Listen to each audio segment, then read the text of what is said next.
Da Verona a Mestre fino a Treviso, oggi il No Tax Day lanciato dalla Lega. I big veneti del partito in coro, il governo colpisce settori cruciali della nostra economia. Intanto dal vertice su plastic free e su plastic tax e sugar tax tra regioni e categorie economiche emerge la preoccupazione per il futuro. L'assessore regionale Donazzana, 5.000 posti di lavoro a rischio. Il salvataggio della Banca Popolare di Bari da parte dello Stato accende la reazione dei risparmiatori delle banche venete, l'ennesimo schiaffo. Allarme furti, i ladri entrano in casa, il proprietario impugna una spada a katana, insieme al cane rincorre i malviventi che gli lanciano dei sassi e fuggono, è successo a Silea. Sono trascorsi 12 mesi dalla scomparsa di Edith e Luca, i due giovani partiti da Vigonza per raggiungere l'Africa e spariti nel nulla, un mistero per ora senza soluzione. 12 anni fa il sequestro e l'omicidio di Iole Tassitani a Castelfranco, il dramma ripercorso in un video del nipote, ribadendo la richiesta di giustizia dopo lo sconto di pena con il rito abbreviato. Consegnati a Padova alle associazioni di categoria i kit per promuovere gli eventi del 2020 che vedranno la città capitale europea del volontariato. Buonasera e ben ritrovati con l'edizione regionale dei telegiornali di Antenna 3. In primo piano dunque il No Tax Day. Oggi è la giornata voluta dalla Lega per manifestare contro la politica delle tasse e i tagli del governo anche in Veneto. La giornata ha visto protagoniste prima a Verona questa mattina, poi nel primo pomeriggio Mestre e adesso a Quinto di Treviso, dove c'è per noi il nostro Lucio Zanatto. Buonasera Lucio, come sta andando questo Not Tax Day?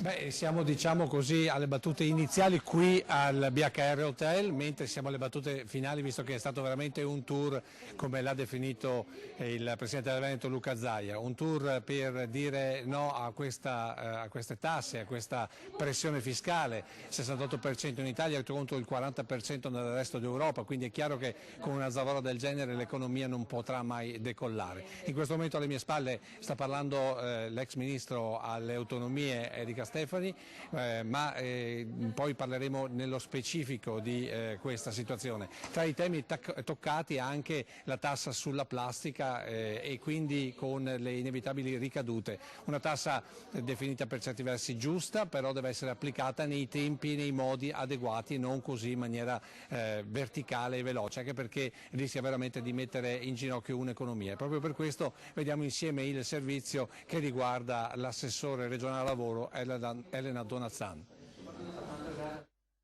Plastic tax, sugar tax, balzelli che rischiano di creare un dramma occupazionale. Ne è convinta l'assessore regionale al lavoro Elena Donazzan, che ha riunito nelle scorse ore un tavolo intersettoriale che per la prima volta vede d'accordo datori di lavoro e sindacati. Gli effetti di queste due nuove tasse si possono già toccare con mano. San Benedetto ha annunciato che ha bloccato 28 milioni di investimenti in Veneto.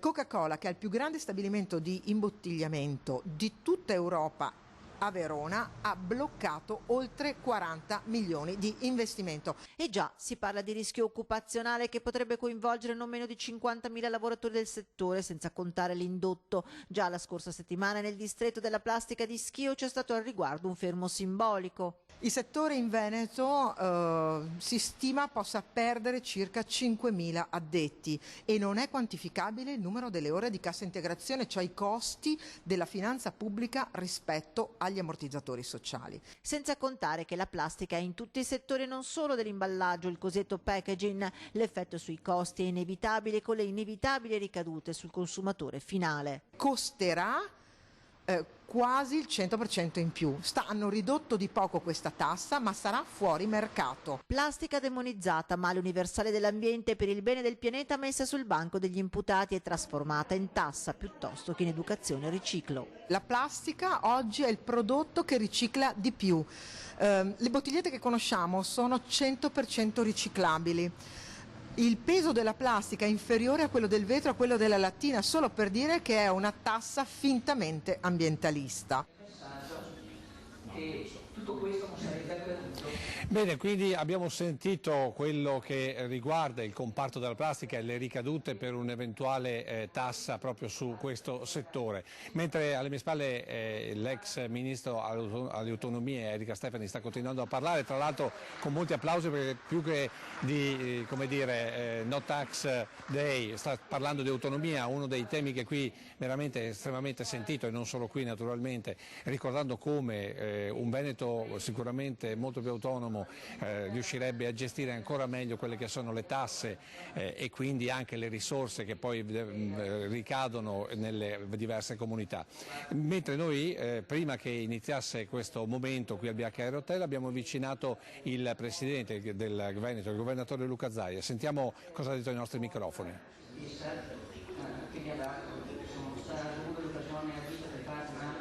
Direi che l'occasione per porre il problema diamo solo un dato, il dato è questo, che la tassazione media globale, total rate tax come dicono gli addetti ai lavori dell'Italia, è del 68,5%, vuol dire che fatti 100 euro di fatturato, 68,5 euro direttamente o indirettamente se ne vanno in tasse e in ovviamente balzelli.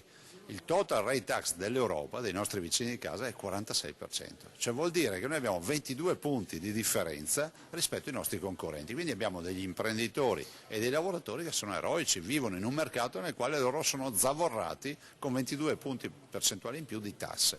Allora pensiamo che la vera situazione non sia quella di strangolare imprese e lavoratori ancora con la tassazione sempre maggiore, ma sia quella di rivedere il modello della tassazione, ridurlo e fare in modo che restino più soldi in busta paga e ovviamente più risorse a disposizione delle imprese. Poi c'è questo tema, quello della tassa sulla plastica.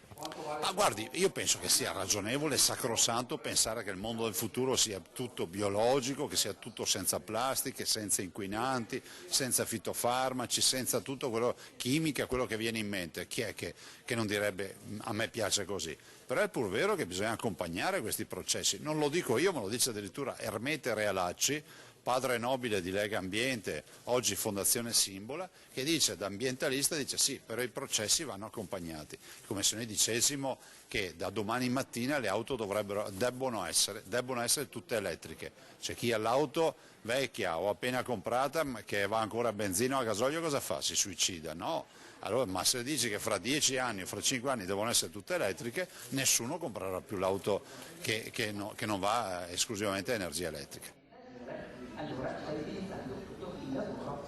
Bene, tra gli altri argomenti che il governatore ha toccato anche la notizia della Banca Popolare di Bari, questa banca che il governo ha tutta l'intenzione di salvare. Naturalmente è immediatamente innescata la polemica rispetto a quello che è successo per le banche venete, e proprio su questo argomento abbiamo confezionato un servizio con un'intervista a uno degli avvocati che segue i risparmiatori delle banche venete.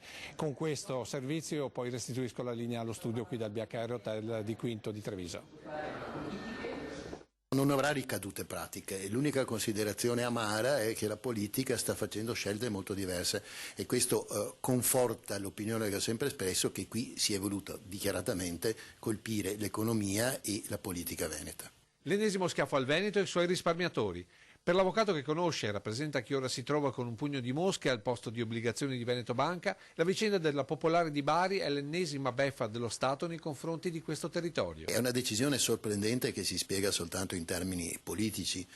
Voglio ricordare che per le banche dell'Italia centrale venne adottato il meccanismo della risoluzione, meno traumatico rispetto alla liquidazione coatta amministrativa, quella imposta alle banche popolari venete. Qui si ha un intervento completamente diverso e sostanzialmente mirato a risanare una banca che ha un 25% espressamente dichiarato di NPL rispetto al proprio patrimonio. Una banca che con un quarto del proprio patrimonio in crediti non più esigibili, ovvero in carta straccia, verrà sicuramente salvata, mentre due banche, certamente in difficoltà ma non a questi livelli, sono state smontate e la parte buona regalata ai piemontesi, mentre i crediti inesigibili sono stati digeriti dallo Stato. Quantomeno due pesi, due misure per vicende dove ancora una volta Banca d'Italia ha mostrato tutti i limiti della vigilanza e dove i risparmiatori, dopo il danno, ora affrontano le peripezie della burocrazia. Mi auguro che parta il fondo indennizzo risparmiatori, la presentazione delle domande è stata prorogata fino al 18 di aprile, ma questo per una deficienza nel funzionamento del portale Consap su quale le domande devono essere presentate. E dopodiché mi auguro che gli indennizzi o risarcimenti che siano vengano prontamente ed effettivamente erogati. Chiudiamo questa pagina dedicata al No Tax Day, ringraziamo anche Lucio Zanato e andiamo a Venezia perché tra gli edifici colpiti dall'acqua alta dello scorso 12 novembre c'è anche quello del 1500 che ospita la scuola dalmata, ma non è mancata la solidarietà. Eretta nel sestiere di Castello all'inizio del 1500, la scuola dalmata dei Santi Giorgio e Trifone è un po' fuori dai grandi flussi turistici che attraversano la città, ma oltre a testimoniare la lunga storia di relazioni strettissime che legano Venezia e la Dalmazia, custodisce diversi tesori, tra cui un notevole ciclo pittorico del Carpaccio. L'eccezionale acquatta del 12 novembre ha colpito anche qui. E noi abbiamo avuto circa 40 cm di acqua all'interno, praticamente tutte le parti lignee hanno dovuto essere pulite e con l'acqua dolce e adesso stiamo predisponendo dei trattamenti per togliere la salinità. Abbiamo avuto tutto il pavimento della sacrestia e della cancelleria sollevato e mosso perché gli listoni di larice, quindi si è completamente mosso. Come spesso avviene a Venezia, anche per la scuola dalmata si è immediatamente avviata una gara di solidarietà. Sabato e domenica mattina si sono mobilitate le guide turistiche veneziane. Abbiamo organizzato delle visite guidate gratuite che noi offriamo gratuitamente, ma in cui chi viene è richiesto di lasciare un contributo per appunto le difficoltà e l'impegno economico che deve sostenere la scuola in questo momento. All'interno poi prosegue l'attività di restauro finanziata da Save Venice, l'associazione no profit americana che dall'Acqua Granda del 1966 è impegnata nel salvataggio del patrimonio storico e artistico di Venezia. Abbiamo iniziato con il ciclo di Carpaccio, dei quadri della scuola, e il primo quadro adesso è un restauro. E poi quando c'era l'acqua alta invece abbiamo un po' cambiato il nostro impegno di anche aiutare con i danni quella scuola, sui pavimenti, sui banchi e dei danni sulla facciata. Siete impegnati anche in altri luoghi di Venezia in questo periodo? Sì, avevamo già i cantieri prima dell'acqua alta a Torcello sui mosaici, la chiesa di San Sebastiano, l'assunta di Tiziano ai Frari e poi con l'acqua alta abbiamo aggiunto altri impegni. La cronaca adesso, un giovane studente universitario originario di San Donà di Piave è stato trovato morto nell'appartamento che condivideva con altri studenti a Padova. Giacomo D'Avanzo, questo è il suo nome, 24 anni, è stato trovato senza vita ieri sera da un suo coinquilino. Sul posto è intervenuta la polizia che ha ritrovato una siringa, un cucchiaio e tutto il necessario per iniettarsi l'eroina, oltre che alcuni involucri vuoti che si sospetta contenessero droga. Sarà adesso l'autopsia ad accertare le cause del decesso. Impugna una katana e insieme al cane rincorre i ladri che avevano tentato di entrare nella sua abitazione. I banditi però gli lanciano contro dei sassi. È accaduto nel tardo pomeriggio di ieri a Cendon di Silea, nel Trevigiano. Scodinzola felice ora Devil, ma venerdì sera il suo abbaiare ha attirato l'attenzione del padrone, Denis Cagnin. Il ragazzo si trova in casa in via degli Alpini a Cendon di Silea, sono circa le 18:30. Ha appena terminato di farsi la doccia quando sente il cane ringhiare in modo strano. A quel punto esce in terrazzo. Vedo da giù, vedo sti due qua inginocchiati che camminano a bordo muretto. Denis si veste, prende il cane e scende in giardino. Come scendo li ho trovati lì che passavano da parchetto a parchetto. Ho visto che guardavano subito perché volevano andare dentro quella casa lì. Mi hanno guardato, si sono detti due robe sottovoce e hanno iniziato a incamminarsi. Io gli ho iniziato a dire, ho detto fermatevi, ma urlando. Il cane abbaiava, era abbastanza anche lui incazzato. E niente, sti qua hanno iniziato a correre, io gli ho corso dietro. Nel momento che sono arrivato allo stop sono scivolato, mi sono rialzato, sti qua hanno scavalcato la villa. Gli ho detto fermatevi e questi qua sono girati e mi hanno tirato dietro un sasso. Fortunatamente Denis e Devil non vengono colpiti dai sassi. I banditi nel frattempo fuggono spaventati non solo dalla presenza del grosso Amstaff. Sono con una katana da samurai e... Forse questo li ha spaventati. No, non so se io o il cane, ma comunque anch'io ero abbastanza incazzato, il cane anche, e sti qua hanno corso bene. Il giovane capisce poi che i due banditi poco prima erano riusciti a raggiungere il suo terrazzo. Sto alzato da qua, vedi che sono ancora le brutte di terra, perché si sta un attimo, si fa così. Vedi? Fino a ieri ero tranquillo, ammette Denis, che ci racconta come la zona negli ultimi giorni sia presa di mira dai ladri, così come le altre frazioni di Silea, e anche qui si sono concentrati i controlli straordinari dei carabinieri finalizzati al contrasto dei reati predatori.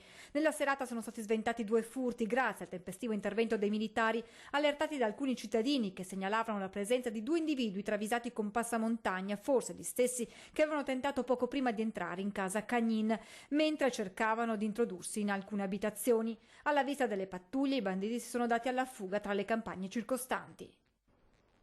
Nessuna notizia sulla scomparsa di Edith e Luca, i 2 giovani partiti un anno fa da Vigonza in provincia di Padova per raggiungere l'Africa e spariti nel nulla. Non si hanno loro notizie da un anno esatto, dal 15 dicembre 2018, da quando è apparso il loro ultimo messaggio su Facebook.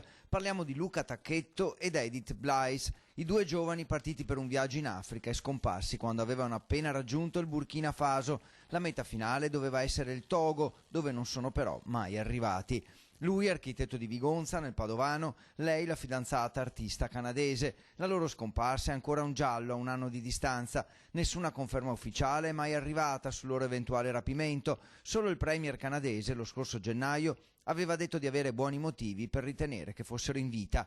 Poi solo mezze ammissioni, frasi avvolte nel mistero, speranze e trattative segrete. Un anno difficile per la famiglia Tacchetto, il padre è stato sindaco di Vigonza, che non ha mai voluto commentare le notizie, tranne che sottolineare come il Ministero degli Esteri, la Farnesina, sia in costante contatto con la famiglia, aggiornandola sulle iniziative prese per trovare i 2 giovani. Ufficialmente però novità non ce ne sono. Logico che la pista del rapimento sia quella più seguita, anche se mancano testimoni o rivendicazioni, e così a Vigonza e Sherbrooke, la cittadina canadese di Edith, si continua a sperare.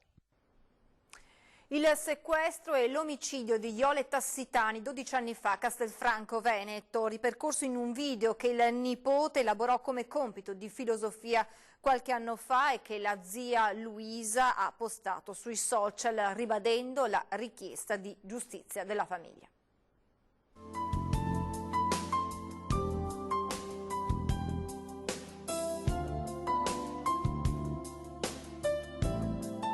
La verità manipolata, il senso di giustizia. Aveva 15 anni Filippo Barbaro, nipote di Jole Tassitani, quando decise di ripercorrere da studente del liceo Giorgione di Castelfranco i dolorosi interrogativi a cui la sua famiglia non ha ancora potuto dare una risposta per svolgere un compito di filosofia sulla 7ª lettera di Platone, la ricerca della verità assoluta a cui non si è ancora arrivati sebbene siano trascorsi 12 anni dal rapimento di Jole. Era il 12 dicembre del 2007, la vigilia di Natale. La 42enne figlia del notaio Luigi Tassitani venne trovata morta, fatta a pezzi dal falegname Michele Fusaro.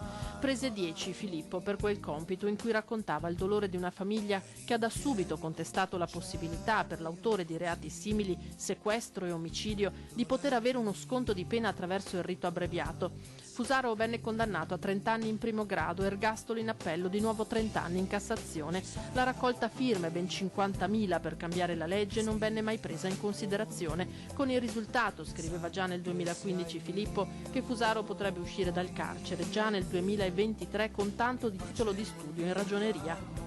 È stata la zia Luisa a postare su Facebook per la prima volta il lavoro del nipote. Lo pubblichiamo perché 3 anni fa Filippo non se la sentì di farlo, scrive Luisa, nonostante il suggerimento del professore di filosofia di renderlo pubblico. Un compito così non poteva rimanere seppellito nell'iPad o tra 4 mura di un'aula di liceo. Oggi Filippo ha 19 anni e mi manda questo video che mai avevo visto. Io penso che sia un lavoro bellissimo. Bravo Filippo, siamo orgogliosi di te e della tua sensibilità, ma i punti di domanda rimangono. È il momento di fermarci per qualche istante di pubblicità.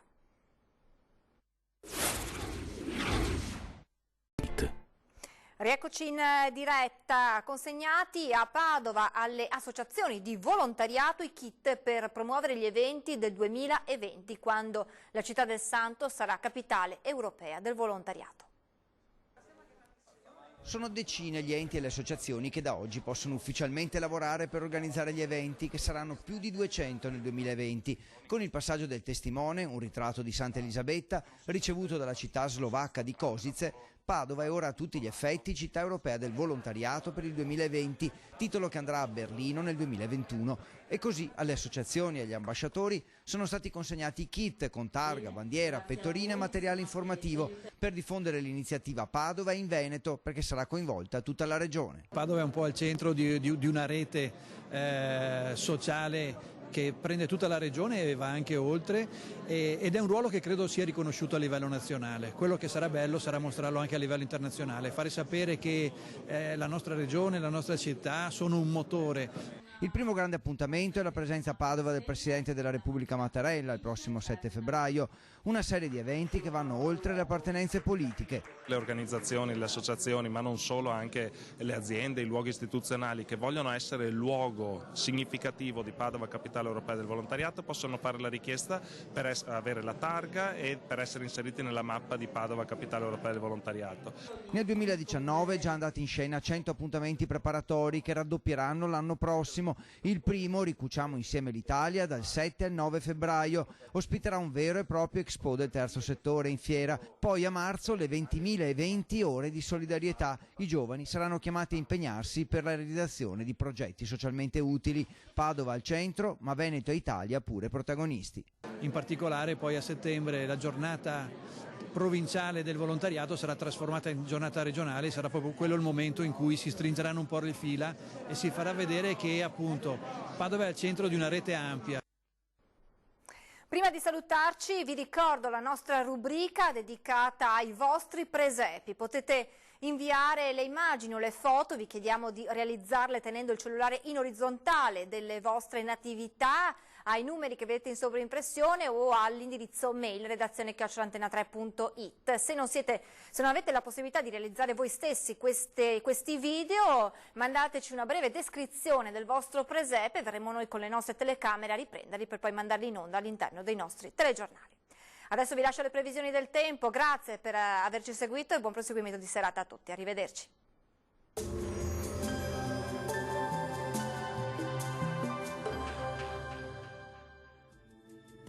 Benvenuti al Meteo. Prosegue il tempo stabile sul nostro territorio, garantito dalla presenza dell'alta pressione. Il dettaglio di domenica 15 dicembre. Sul Veneto bel tempo con tanto sole su tutti i settori e cielo al massimo poco nuvoloso. Con il passare delle ore però la nuvolosità sarà in aumento, ma in genere senza fenomeni associati. Vediamo anche le temperature minime tra -6 e 3 gradi, massime comprese invece tra 8 e 9 gradi circa 10.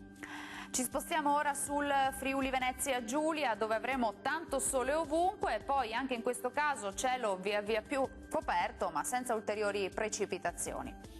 Temperature minime tra lo 0 e gli 8 gradi, massime tra 11 e 13 gradi. Uno sguardo infine al Trentino Alto Adige, dove sarà una splendida giornata all'insegna del sole ovunque. Temperature minime sotto zero, massime vedete sui 7 gradi circa. Dal meteo di Antena 3 per ora è tutto, arrivederci al prossimo aggiornamento.